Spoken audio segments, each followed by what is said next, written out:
Até agora, apenas 17 países legalizaram o casamento gay no mundo. Apesar do Supremo Tribunal Federal ter reconhecido o direito aos casais homossexuais no Brasil, o tema ainda provoca muita polêmica. Projetos de lei sobre direitos de homossexuais têm a tramitação lenta no Congresso, o que reflete a posição ainda conservadora da sociedade brasileira em relação ao assunto. Nós vamos conversar com a advogada especializada em direito homoafetivo, direito das famílias e presidente da Comissão Especial da Diversidade Sexual da OAB, Maria Berenice Dias. Ela veio ao Senado participar de uma audiência pública na Comissão de Direitos Humanos e Legislação Participativa sobre novas configurações familiares. É a nossa convidada no Cidadania. Olá, Maria Berenice. Olá. Eu queria que a gente começasse conversando sobre a proposta que você está comandando de apresentação de um projeto de lei para criar o Estatuto da Diversidade Social, que você quer que seja uma... diversidade sexual, que seja uma proposta de lei de iniciativa popular. Pois é exatamente como tu colocasse essa nossa inércia do nosso legislador, mesclado com preconceito, com medo, sabe, com alegações de ordem religiosa, enfim, sabe, para mascarar um pouco seu preconceito. Então, nós não temos legislação. Então, a Ordem dos Advogados, a Comissão... Não existe nenhuma legislação? Não. Reconhecendo algum tipo de direito especificamente, não tem nada no Brasil, não tem nada. Se não fosse o Poder Judiciário desse país, nossa, nós viríamos num obscurantismo horroroso, né? Muito ruim. Então, assim, diante dessa omissão do legislador, a ideia da Ordem dos Advogados foi criar essa Comissão da Diversidade, que eu presido, e fizemos um projeto de lei amplo, microsistema, com princípios, com direitos, criando políticas públicas, adaptando a legislação que existe para conferir todos os direitos à população que eu chamo LGBTI. Insiro o I para, que também está previsto no Estatuto, os intersexos, os intersexuais, que é aqueles chamados hermafroditas, que não nascem com sexo definido e de uma maneira extremamente, né, no fundo, perversa, os médicos e os pais resolvem optar por um dos sexos quando nasce, e nem sempre a identidade da pessoa depois vai corresponder àquele sexo que eles escolheram de uma maneira aleatória. Então, isso aí precisa ser regulamentado, como tudo mais tem que ser regulamentado, né? Uma atenção muito especial para travestis e transexuais, que... sabe, do segmento é o mais vulnerável, porque é o mais exposto, né? Então, é o que não está na nossa sociedade, nós não convivemos com essa população, nós até convivemos com gays, convivemos com lésbicas, sabe? Então, mesclados na nossa sociedade, mas essa população não está. Então, até a lei de cotas está previsto para esse segmento no mercado de trabalho e também na educação. Então, assim, é um projeto arrojado. Por que você diz que a gente não convive com essa população? Tu conhece alguém? Eu conheço, mas...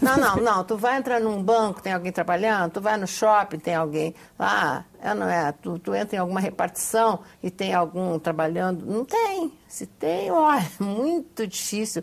Sabe? Então, essas pessoas, elas são excluídas muito severamente da família, né? Há uma rejeição maior porque há uma visibilidade maior. Não dá como esconder a orientação sexual do filho, sabe? Quando ele é travesti ou é transexual, e se revela muito cedo, né? E, então, na escola são as maiores vítimas de bullying. Então, a evasão escolar é muito grande, expulso de casa é muito grande. Então, eles não têm nem como, acabam tendo um índice de escolaridade também muito grande, então não consegue se inserir no mercado de trabalho, não consegue evoluir.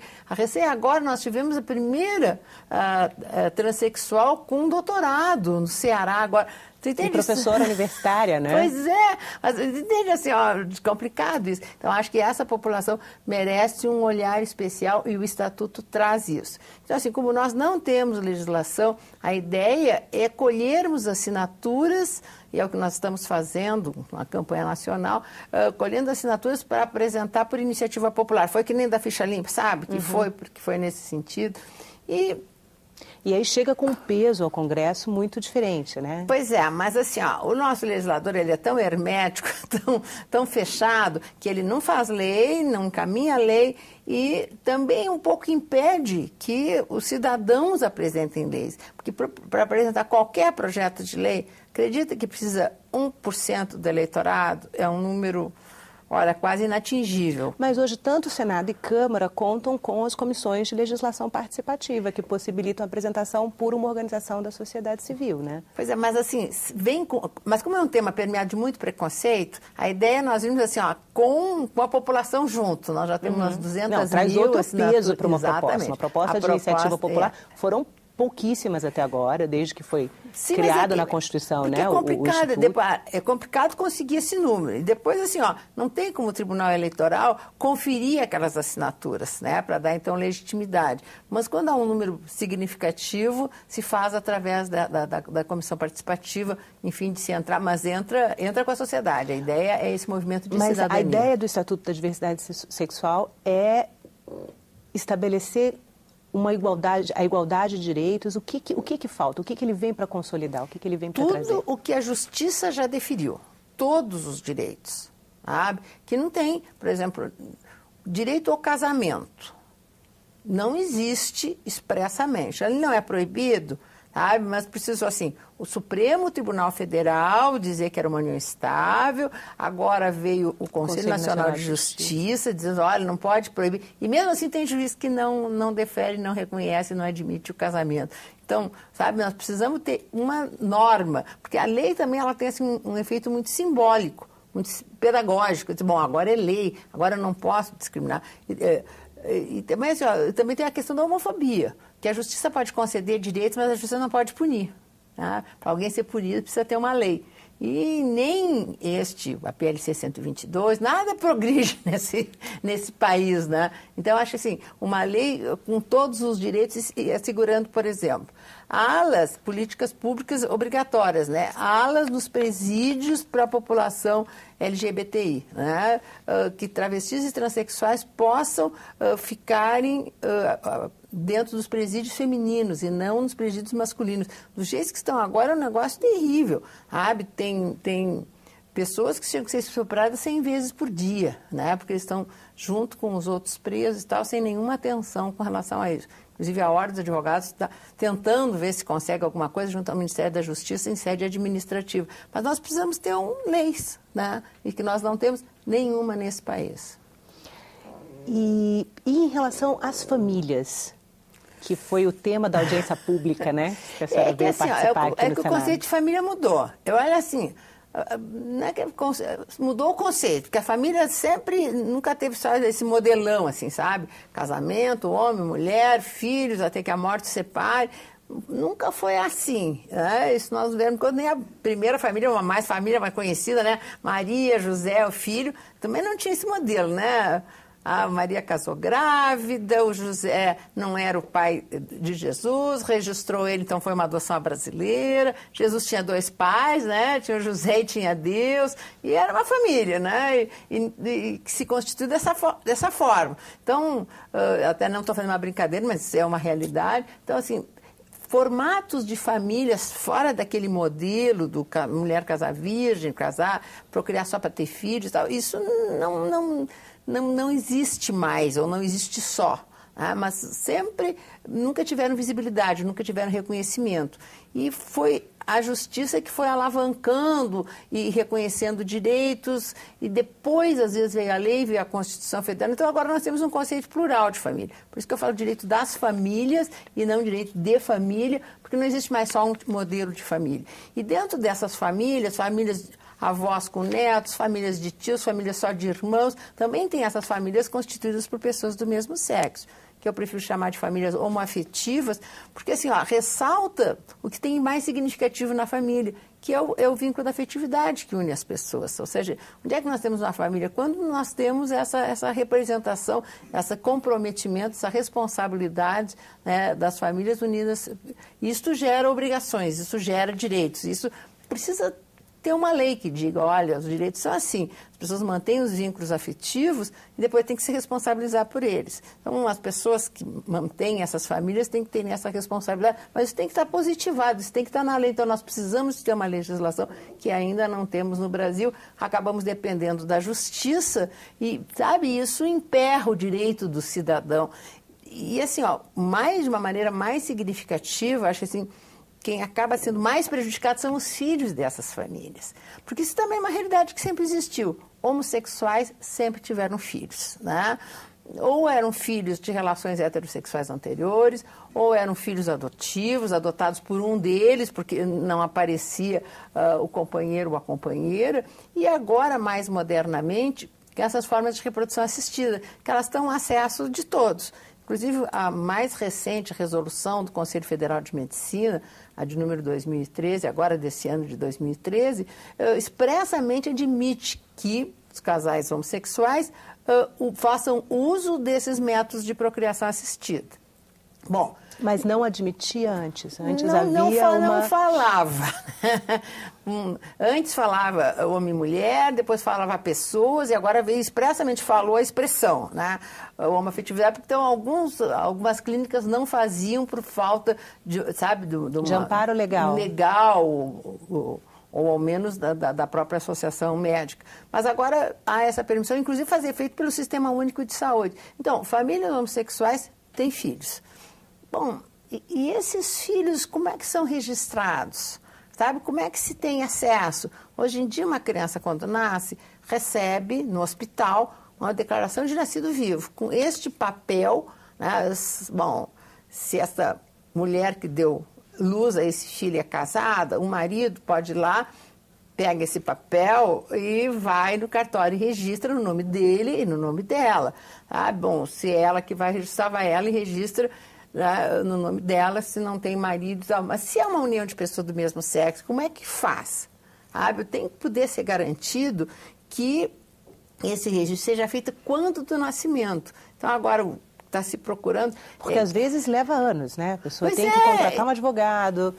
E durante este período, até a criança nascer, porque a maioria dos juízes não está concedendo o que tem se buscado, assim, não, garanta que o dia que nasce já sai o registro para ser registrado o nome dos dois. Não. Os juízes não querem, daí então espera que nasce para entrar ou com uma ação de adoção ou com uma ação declaratória de dupla maternidade ou de dupla paternidade, enfim. Só que isso corre tempo, né?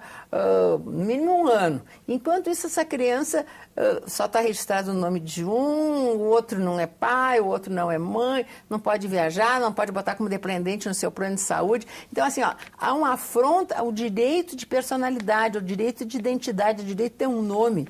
Essa criança ser registrado, porque assim, ó, se vem acontecer de morrer esse que também é pai, que também é mãe, não está no registro, nossa, essa criança não vai ter direito a nada, essa criança não vai ter direito à herança, não vai ter direito a receber uma pensão, por exemplo, daquele pai ou mãe que faleceu, vai ter o que entrar na ação de justiça para provar que, sabe, quanto tempo isso vai levar? É como acontece hoje. É como está acontecendo ainda hoje. Então, assim, ó, nós precisamos avançar.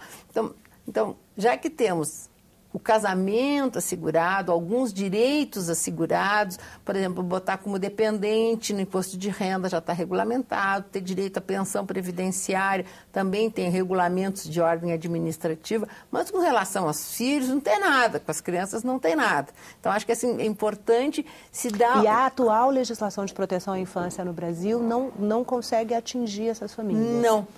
Então, assim, a Constituição garante proteção integral, garante o direito à convivência familiar, garante obrigações de pais, né, com relação a filhos, enfim, mas o estabelecimento deste vínculo, sabe, não tem nada que proteja nem decisão vinculante, nem nenhum tipo de norma. Então, assim, é o direito que está sendo mais afrontado neste momento, mais do que dos homossexuais, é o direito dos pais, dos filhos dos homossexuais, sabe, que estão mais vulneráveis nessa oportunidade. E isso nós temos que nos dar conta. Sabe? As decisões favoráveis, elas não criam jurisprudência?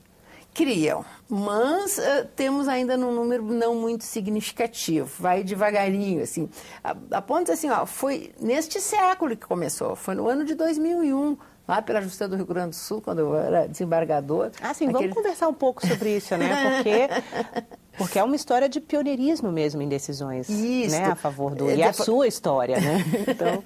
Pois é, eu era magistrada, desembargadora no Rio Grande do Sul, e comecei a decidir nesse sentido. Então, a primeira decisão do Brasil reconhecendo essas uniões como uma família, bom, elas datam desse século, do século XXI, né? Tem alguns marcos importantes. Esse foi um, depois em 2006, também, lá do Rio Grande do Sul, também eu participei admitindo, então, que uma criança fosse registrada registrada no nome das duas mães, sabe? E a partir daí se começou a admitir também a habilitação para adoção dos dois.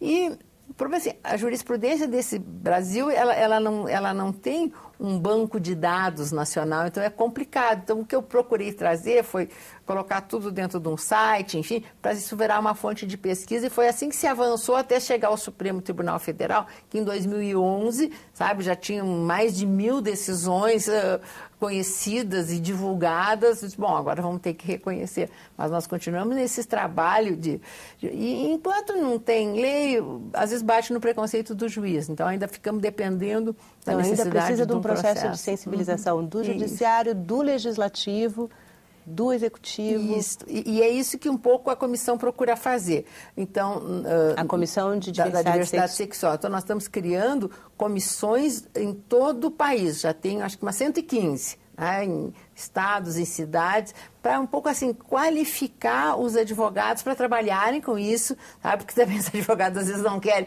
entrar e aceitar esse tipo de cliente, porque acham que vai ficar rotulado. Porque é uma coisa engraçada, né? As pessoas... Não, e às vezes é só o novo, né? Às vezes é só as pessoas por desconhecer completamente como abordar. Não, também. E como o tema é permeado de muito preconceito, as pessoas pensam que é contagioso o homossexual, né? Não dá para ter um amigo homossexual, sabe? Então é homossexual, sabe? Existe essa dificuldade dessa aproximação e dessa aceitação. E também as pessoas não sabem muito em que portas bater. São rejeitados pela família, na escola, no trabalho. Bom, quem é que eu vou procurar, meu Deus do céu? Bom, ao menos vou na ordem dos advogados, que lá tem uma comissão, alguém há de me ouvir. E a proposta é exatamente essa.